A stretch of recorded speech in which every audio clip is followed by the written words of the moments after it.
어떻게 하면 인생을 살아가면서 행복해질 수 있을까? 또 행복하게 살까? 이 세상 사는 모든 사람들이 고민하고 집중하는 주제입니다. 사실 우리의 삶도 정리해 보면 행복해지기 위해서 피곤하지만 새벽부터 눈을 뜨고 힘든 일을 하기 위해서 나가고 또 공부도 하고, 행복해지기 위해서 밥을 먹고 또 돈도 쓰고, 행복해지기 위해서 휴식도 취하고 여행도 가고 그렇게 하는 것이죠. 행복해지기 위해서 우리 친구도 사귀고 친구들도 만나는 것 아닙니까? 사람이라면 누구나 다 행복하기를 원하고 또 행복하기 위해서 나름대로 온갖 수고와 노력을 마다하지 않습니다. 그런데 문제는 자기 행복에 너무 집착한 나머지 다른 사람들이 불행해지든지 말든지 그런 부분들에 대해서는 아랑곳하지 않고 부도간 짓을 또 거짓말하는 것 눈 하나 깜짝하지 않고 하는 사람들 때문에 우리가 더 고통스러워지는 것이죠. 오늘 본문을 봅니다. 오늘 본문을 보면 행복은커녕 오히려 살아있고 숨쉬는 것 자체가 불행인 한 사람 등장합니다. 다른 사람 도움 없이는 꼼짝할 수 없는 온몸이 마비된 사람, 평생을 그렇게 살아온 중풍병자입니다. 몸의 마비는 아마도 정신세계의 마비도 가져왔겠죠. 한평생 고통과 한숨으로 점철된 그런 삶을 살아왔음에 틀림이 없습니다. 이 중풍병자에게 직장을 못 구한다거나 사업이 힘들어져서 돈벌이가 좀 시원찮다거나 이런 것들, 또 자녀들이 결혼을 했는지 안 했는지는 안 나타납니다만은 자녀들이 속을 썩인다거나 하는 그런 문제는 오히려 행복한 고민이요 사치였을 것이 틀림이 없습니다. 행복이란 단어를 적용하기가 어려운 거죠. 그런데 오늘 본문을 자세히 보면 마태복음 9장과 마가복음 2장에도 동일하게 이 본문이 기록되어 있는데, 이 사람에게는 한 가지 행복한 가닥이 있었어요. 우리가 마태복음 9장, 마가복음 2장 똑같은 이제 사건이 기록되어 있기 때문에 이 본문은 여러 가지로 해석할 수 있는데, 오늘 우리가 지금 행복이라는 시각을 가지고 이 본문을 묵상하고 은혜를 나누려고 하는데, 한 가닥 행복 무엇이었을까요? 바로 그의 아픔을 이해하고 그가 가진 문제를 해결하기 위해서 최선을 다해서 사랑으로 그를 섬겨주는 소중한 내 친구가 있었다는 겁니다. 우리가 읽은 본문에는 몇 명이었는지 그 수가 나타나지 않습니다. 그러나 같은 사건을 기록하고 있는 마가복음 2장 3절을 보면 중풍병자 친구의 수가 정확하게 나오죠. 4명. 근데 이 본문 18절에서 20절 말씀 이제 봅니다. 보게 되면 이 네 친구가 꼼짝 못하고 누워있는 이 중풍병자를 예수님 앞에 데리고 가는 상황이 기록되어 있습니다. 이런 기록이 나오죠. 한 중풍병자를 사람들이 침상에 메고 와서 예수 앞에 들여놓고자 하였으나 무리 때문에 메고 들어갈 길을 얻지 못한지라 지붕에 올라가 기와를 벗기고 죄송합니다. 병자를 침상째 무리 가운데로 예수 앞에 달아내리니 예수께서 그들의 믿음을 보시고 이르시되 이 사람아 내 죄사함을 받았느니라 하시니, 자, 상황을 머릿속에 한번 그려 보십시오. 예수님께서 가버나움 한 집에서 치유와 회복의 역사를 일으킨다는 소문을 듣고 꼼짝 못하는 이 불행한 친구의 침상을 예수님께로 내 친구가 메고 오는 거예요. 먼지 풀풀 나는 그 길 위를 무거운 침상을 어깨에 메고 걷고 또 걷고, 그래서 마침내 예수님이 계신 그 집 앞에 도착을 합니다. 그런데 문제가 생겼습니다. 바로 난관에 봉착을 하죠. 모인 인파들 때문에 예수님 앞으로 예수님 얼굴을 볼 수가 없는 겁니다. 예수님이 시야에 안 들어오는 거죠. 내 친구가 상의를 했겠죠. 야, 우리 힘들게 왔지만 이거 안 되겠네. 한 친구가 얘기합니다. 야, 오늘은 때가 아닌가 보다. 그냥 돌아가자. 길이 없으니까 그런 이야기들을 오고 갔겠죠. 그런데 친구들의 눈에 누워서 눈만 끔뻑끔뻑하고 있는 안타까운 친구 모습이 들어오는 거예요. 어쩔 수 없이 친구들이 다시 의논을 합니다. 한 친구가 의외의 제안을 해요. 야, 저기 보니까 담 옆에 올라갈 수 있는 계단이 보인다. 우리 저 계단 타고 올라가서 우리 친구를 지붕에서 달아내리자. 어느 정도의 망설임이 있었는지 본문은 기록하고 있지는 않습니다. 하여튼 이 네 친구가 의기투합을 하고 지붕 위로 올라가는 모험을 시작하는 거예요.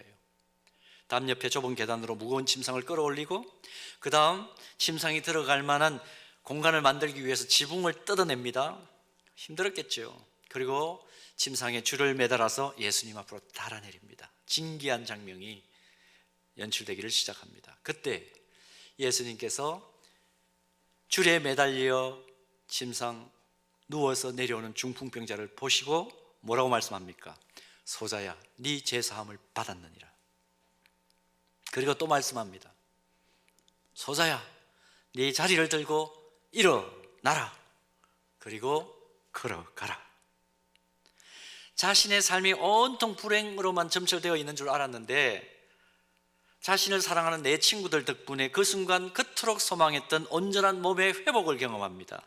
무엇보다 죄 사함의 선언의 이야기를 듣죠.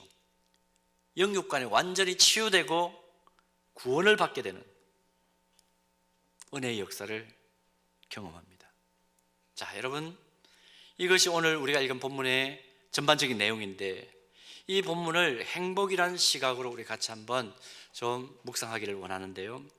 행복이란 시각으로 이 본문을 묵상하면 두 가지 아주 중요한 질문 앞에 우리가 서게 됩니다. 첫째는 뭐냐 하면 나의 삶 속에는 과연 중풍병자의 이 내 친구와 같이 나를 행복해지도록 하기 위하여 헌신해주는, 사랑해주는 친구가 있는가 하는 것입니다. 여러분 있으십니까? 그냥 가만히 노려보고만 계신데 있으십니까? 많이 있으시기를 바랍니다. 1부 예배 마치고 집사님 한 분이 오셔서 저는 40년 동안 진짜 그런 친구 있어요 이렇게 얘기를 하시더라고요. 얼마나 복된 인생을 사셨겠습니까? 도정환 시인이 쓴 벗 하나 있었으면 하는 시가 있습니다. 앞에 다 상약을 하고 마지막 뒷부분에 가면 이런 글을 쓰셨어요. 달빛으로 다가와 등을 쓰다듬어주는 벗 하나 있었으면, 그와 함께라면 7억 속에서도 다시 먼 길을 갈 수 있는 벗 하나 있었으면. 여러분 그런 벗 있으십니까? 그런 친구들 있으십니까? 사진 한 장을 보여드리겠습니다.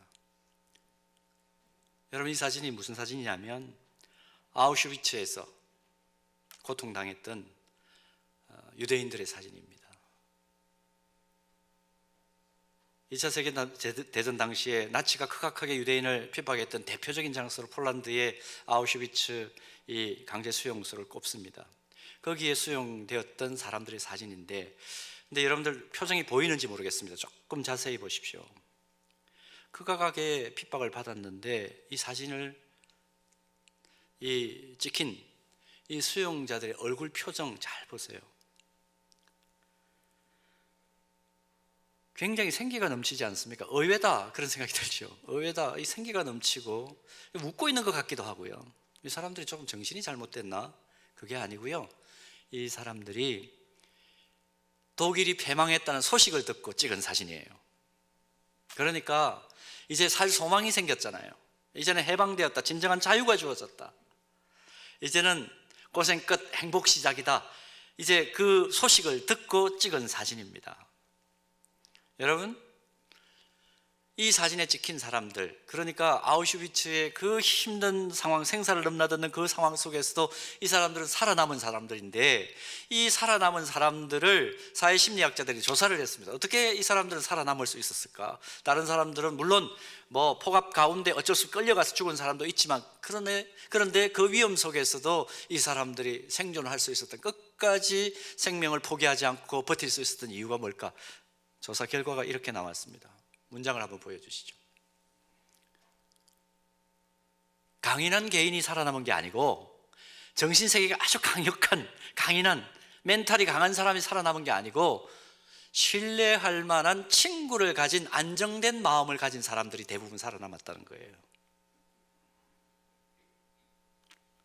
여러분 결국 나를 믿어주고 가슴을 열어서 나의 말을 진지하게 들어주고, 뭐 아무리 헛소리를 하더라도 그래 네가 얘기하니까 난 들어,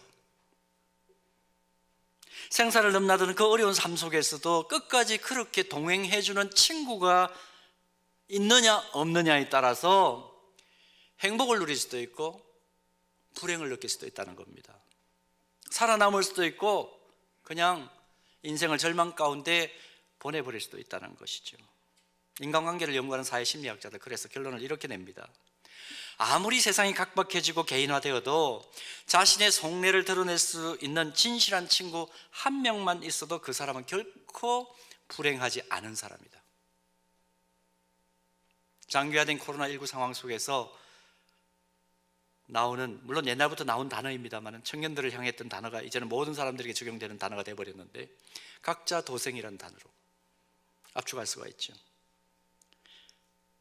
각자 도생이라는 단어가 지금 적용될 수밖에 없는 어려운 상황이지만, 그럼에도 불구하고 정말 우리가 행복하게, 그럼에도 불구하고 하루하루를 살아가기 위한 필수 요소가 뭔가요?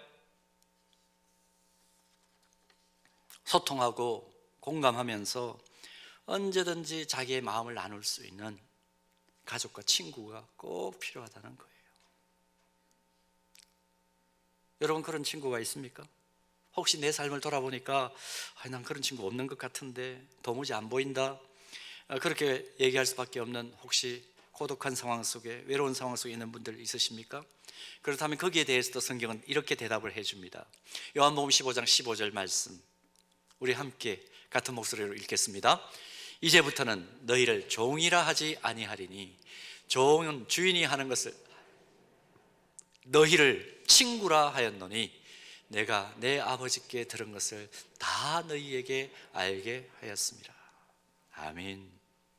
예수님이 친구가 되어 주시겠다고 말씀해 주십니다. 그러니까 예수 믿는 우리는 예수님이 우리의 영원한 친구이니까 세상 살면서 가족들이나 친구들에게 좀 실망스러운 일을 당해도 염려할 필요가 없는 거예요.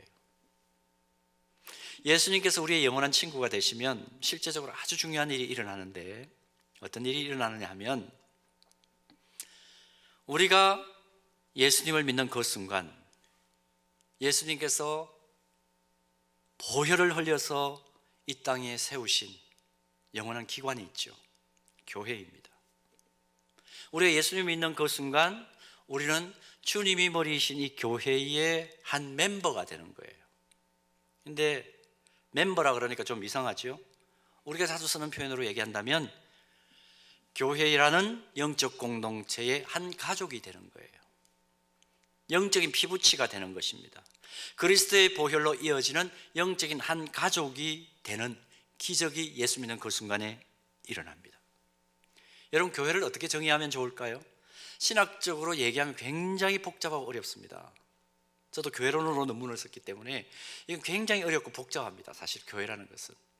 근데 단순하고 간명하게 교회를 정의하면 이렇게 정의할 수 있습니다. 믿는 자들의 모임이다. 그게 교회다. 믿는 자들의 모임이다. 누구를 믿습니까? 예수 그리스도를 믿는 자들의 모임이죠. 그러니까 오늘 요한복음 15장 15절을 근거로 이야기한다면 이렇게 정리를 할 수 있습니다. 영원한 친구이신 예수님을 친구로 모신 사람들의 모임, 그게 교회예요. 예수님이 영원한 친구인 사람들의 모임이 교회다. 우리가 예수님을 믿는 그 순간부터 각자 예수님의 영원한 친구가 된다. 요한복음 15장 15절은 그렇게 밝혀주셨죠. 예수님이 친구가 되었다는 증거로 우리는 영적 공동체인 교회에서 신앙생활을 시작하게 됩니다.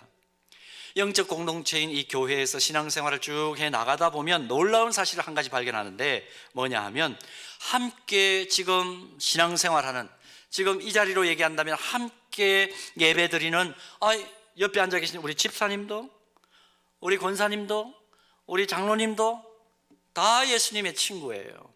지금 같은 자리에 앉아있는 이 자매도, 이 형제도 예수님의 친구네. 여러분, 그 생각을 하시면 교회를 쉽게 이해하실 수 있습니다. 가만히 보니까 모두가 다 예수님의 친구야. 나도 또 예수님의 친구야. 그러니까 같은 예수님을 믿는 믿음을 가진 모든 형제들, 자매들이 완전한 친구이신 예수님을 중심으로 해서 우리가 뭐가 돼버린 겁니까? 친구 공동체가 돼버린 거예요. 예수님을 나의 주 나의 하나님으로 고백하는 그 순간부터 기적과 같은 일이 벌어진 것입니다. 여러분, 이렇게 교회가 이해되니까 어떤가요? 단 한 사람의 진정한 친구만 있어도 행복한 사람이라 사회학자들은 그렇게 얘기를 했죠. 그런데 내가 주님이 머리이신 이 서현교회 안에서 신앙생활을 하는 현실을 가만히 점검을 해보니까 어떻습니까? 우리에게는 영원한 친구이신 예수님도 계시고 그 영원한 친구이신 예수님 때문에 내 주변에 너무 많은 진정한 친구들이 있는 거예요. 이 친구들 가만히 하는 일을 보세요. 아무 대가를 바라지 않고 나를 사랑하고 섬겨주는 사람들이에요. 제가 장례 예식을 집례할 때마다 늘 느끼는 감동이 있습니다.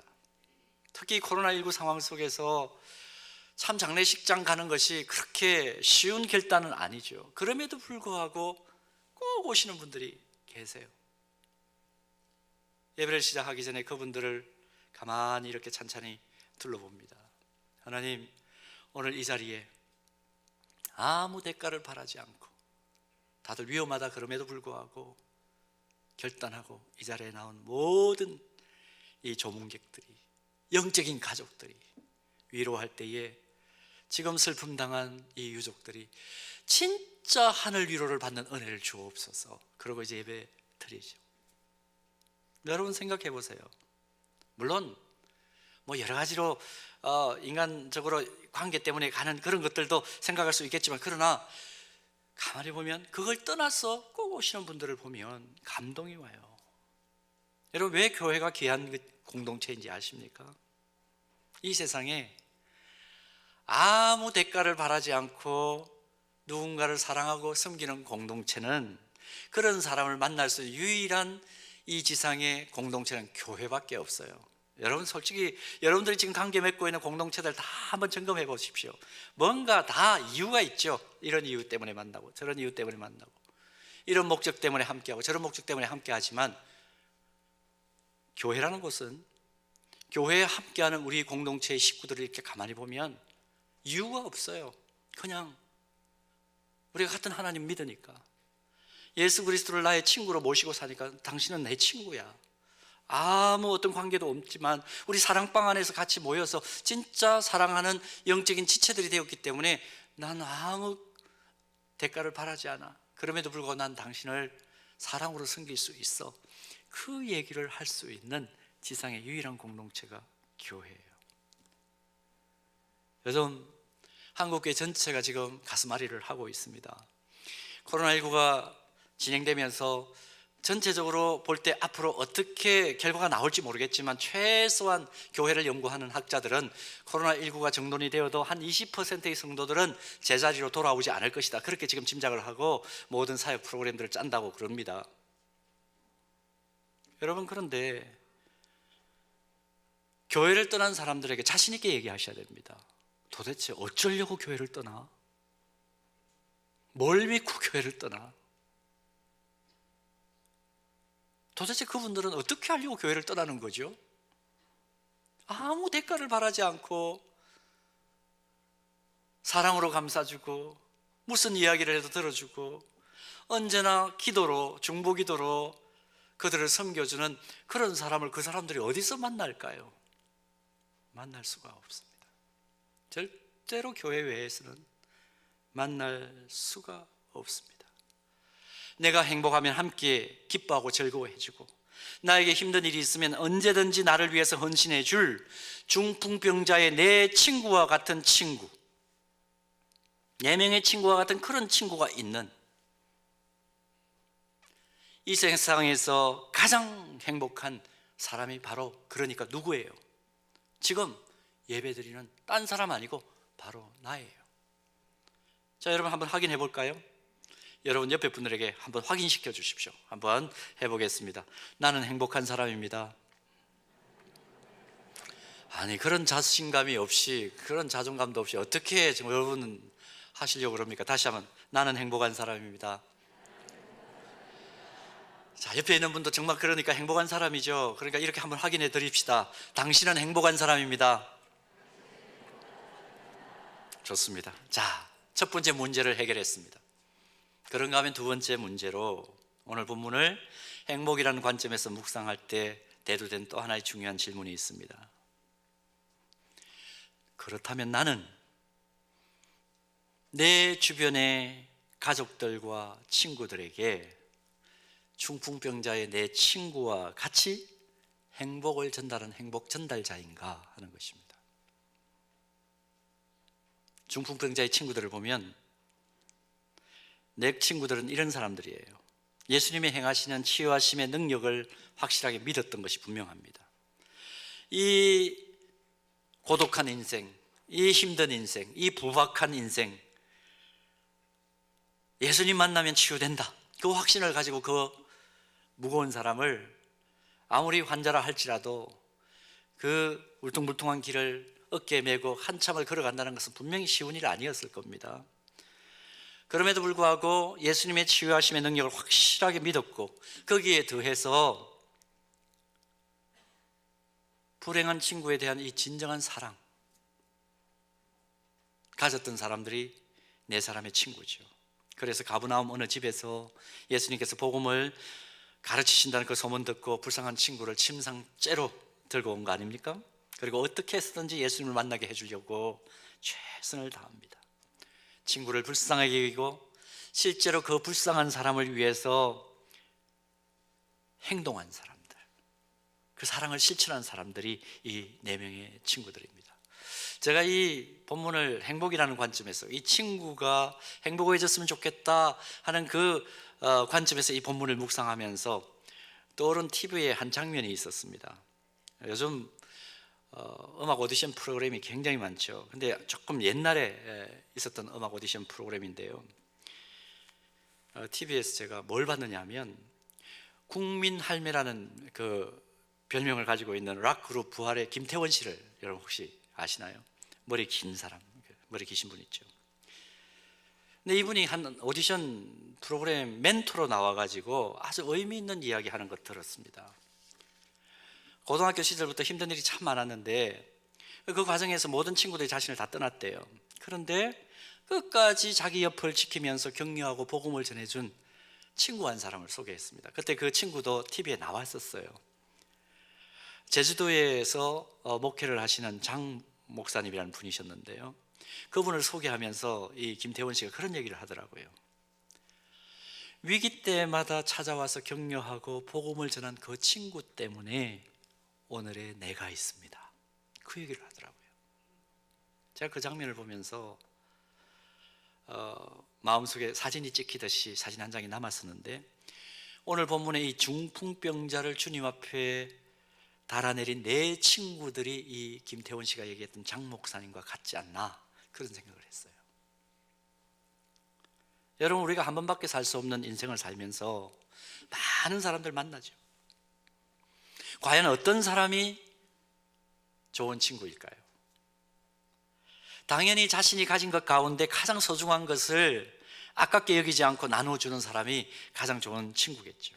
오늘 본문에 기록된 중풍병자의 네 친구들을 통해서 가장 좋은 친구가 어떤 사람인지 우리가 보지 않습니까? 한평생 온몸이 마비되어 있는 이 불행한 친구가 예수님 만나면 행복한 인생 되겠다는 생각 가지고 먼 길을 마다하지 않고 함께 동행하는 친구, 인파의 장벽을 극복하기 위해서 최선을 다하는 친구, 그래서 지붕을 뚫는 모험을 감행했으라도 불행한 친구의 이 안타까움이 해소되었으면 좋겠다, 해결받았으면 좋겠다, 더 궁극적으로 표현하면 예수님 만나게 해주려고 하는 친구. 우리가 얻는 교훈이 무엇입니까? 가장 좋은 친구는 영생의 주님이신 예수님께로 그 친구를 인도해 주는 친구가 가장 좋은 친구다 하는 영적인 교훈을 받죠. 이제 우리 스스로에게 한번 질문을 던져보았으면 좋겠습니다. 과연 나는 오늘 본문에 비추어 볼 때에 내가 자주 만나고 사귐을 갖는 가족과 친구들에게 정말 좋은 친구인가? 정말 좋은 친구인가? 오늘 말씀에 비추어 볼 때 여러분 누군가에게 가장 좋은 친구입니까? 딴 친구들이 나를 향해서 그래, 나는 너와 평생 갈 수 있어. 아까 우리가 읽었던 19처럼 아무리 칠흑 같은 어두움이 있어도 그와 함께 있다면 나는 언제든지 함께 그 어두운 길 걸어갈 수 있어. 그런 얘기를 듣고 계신가요? 가정 문제나 경제적인 문제나 인간관계의 문제나 진로의 문제나 건강의 문제나 이런 세상사 문제뿐만 아니라 내 인생에 있어서 궁극적인 문제인 내 영혼 구원의 문제, 죽음 이후의 영생의 문제, 이 본질적인 문제들에 대해서도 가슴앓이 할 때마다 나는 너에게 풀어내놓을 수 있어. 그렇게 이야기를 듣고 있느냐 하는 것이죠. 영육 간에 육적인 문제 말고 영혼의 문제까지도 예수님 만나면 모든 문제를 해결받을 수 있어. 행복 누릴 수 있어. 진짜 행복 누릴 수 있어. 그 이야기를 자연스럽게 해 주었을 때 그 이야기를 받아들일 수 있을 만큼 여러분들은 누군가에게 진짜 행복을 견인하는 친구들이십니까? 2022년 새해가 밝고 벌써 4주차를 지나가고 있습니다. 12달을 지나서 우리는 또 금년 한 해를 주님이 오시지 않는다면 맞이하게 될 것입니다. 한 해를 돌아보는 그 순간 아직 하나님 앞에 예배자로 서 있지 못한 내 사랑하는 가족과 친구들에게 내가 한 해 동안 해줄 수 있는 일 가운데 가장 의미 있고 보람 있는 일이 있다면, 가치로운 일이 있다면 무엇일까요? 다른 일 아니죠. 사람의 모든 생사화복의 주관자 되시고 피조세계를 자기 뜻대로 운행하시면서 영혼과 육체와 관련된 모든 일체의 전인격을 회복시키시고 온전하게 하시는 만복의 근원이신 예수님 앞으로 그 영혼을 인도한 일, 그 일이 가장 가치로운 일 아닐까요? 오늘 우리가 만복의 근원이신 하나님을 예배하는 예배자로 이 자리에 있습니다. 우리가 이 자리에 있을 수 있는 이유는 무엇인가요? 파보면 누군가 나에게 복음을 전해 주었기 때문에, 예수님을 소개해 주었기 때문에 오늘 이 자리에 있는 것 아닙니까? 그렇다면 반드시 행복의 근원이신 예수님을 만나야 하고 하나님 앞에 돌아와야 될 나의 가족들과 친구들은 누구를 통해서 하나님 앞에 돌아올 수 있을까요? 누구를 통해서 예배자가 될 수 있을까요? 나를 가장 신뢰한다면 나를 통해서 그 영혼은 예배자로 돌아올 수밖에 없습니다. 그러므로 나의 말과 삶으로 그들로 하여금 예수님을 만날 수 있도록 해야 될 책임과 의무가 있는 것이죠. 여러분, 우리 교회는 가족과 친구들을 조금 더 예수님을 만날 수 있도록 초청하는 그 일에 효과적일 수 있도록 매년 10월 셋째 주일을 새생명 초청 주일로 정해서 귀한 분들을 초청하는 사역을 매년 이제 하고 있습니다. 2022년 금년 10월 셋째 주일은 10월 16일 주일이에요. 지금 내 주변의 사람들 가운데 예수님 앞에 반드시 초청하고 싶은 친구나 가족이 혹시 있나요? 10월 셋째 주일은 단순히 이벤트 하는 날이 아닙니다. 교회는 매년 새생명 초청 주일을 정해놓고 이벤트를 하더라. 그거 아니에요. 이쯤 되면 또 작정하게 해놓고 이벤트 하더라. 그거 아닙니다. 교회의 이건 본질이에요. 내가 하나님께로부터 은혜를 받고 행복자가 되었다면 그 행복 흘러 넘쳐서 자연스럽게 전해 주어야 될 사명이 우리에게 있는 거예요. 근데 그걸 좀 효과적으로 돕기 위해서 우리는 10월 셋째 주일을 새생명 초청 주일로 지키는 것입니다. 그동안 계속해서 접촉하고 초청했지만 여전히 변화가 없는 안타까움을 가지고 있는 친구나 가족들 물론 있으실 겁니다. 그러나 우리가 연초부터 포기하지 않고 끝까지 인내하며 행복의 근원이신 예수님께서 그를 반드시 만나 주실 것을 기대하며 함께 기도하기 시작하면, 또 중보기도단의 기도가 시작이 되면 분명히 하나님이 사용하시는 그 다이어리 안에 그 영혼의 이름을 기록해 놓으시고 하나님의 딸에 그를 불러서 우리와 함께 나는 행복한 사람입니다, 그 얘기를 할 수 있는 상황을 허락해 주실 줄 믿습니다.